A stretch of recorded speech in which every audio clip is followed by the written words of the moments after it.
Yes, I would like to just go back even to the example of Adi Shankaracharya. He brought and revived the Vedantic, Advaitic philosophy, but he wrote the best stotras to all the deities. He revived not only the four mats in the different parts of India for the Vedantic teachings, he also Chardham, so many temples, reviving, re-empowering prana pratishtha of the murtis, and doing all the karma yoga that goes along with that.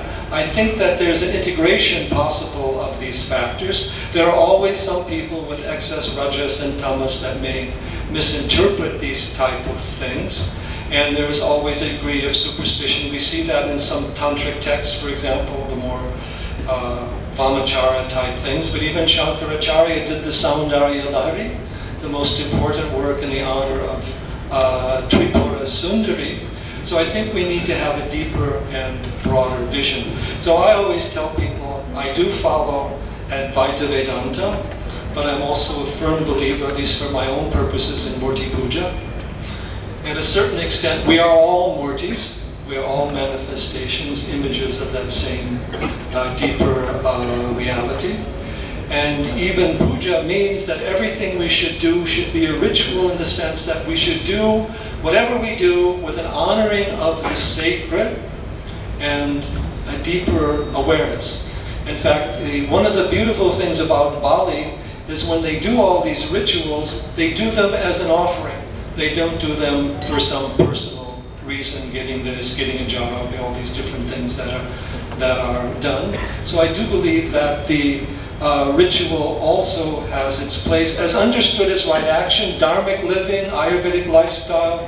These are yoga, yamas and niyamas. These are also part of our daily ritual.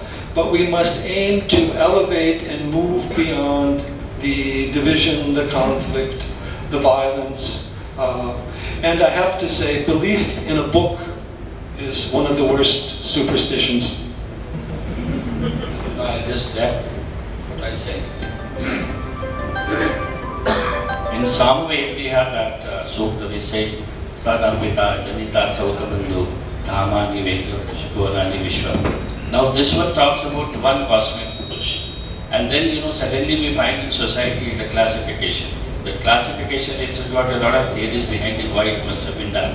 But then finally what you see in society today, maybe I will put Manusmriti in between, which has tried to explain based on only memories and things of that. Wherein, there's clarification given in the Rig Veda itself that Ekoham Vipra Bahudha Vadanti.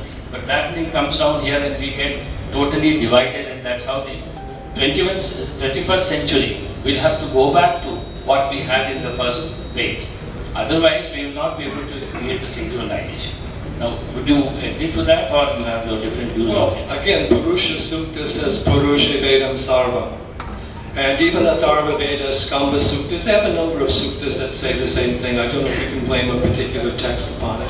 But we have to understand that what was done at a social level thousands of years ago is very different, because you didn't have the same degree of public schools. You had to have gurukulas. You had to have people with families, a family preserving music, all these sorts of things. So I think there's been a kind of a looking down and a misunderstanding. Even yajna, the antar-yaga is yoga, the offering within. And there are always people who have some tamas, some rajas, and these are part of society, has to be raised up over the period of time. And these Vedic teachings some of them were for all levels of people. For example, in Ayurveda, we have to offer dietary options for people of any inclination. We can't say that you can only have this particular practice. But certainly, there is a social division that has to be removed.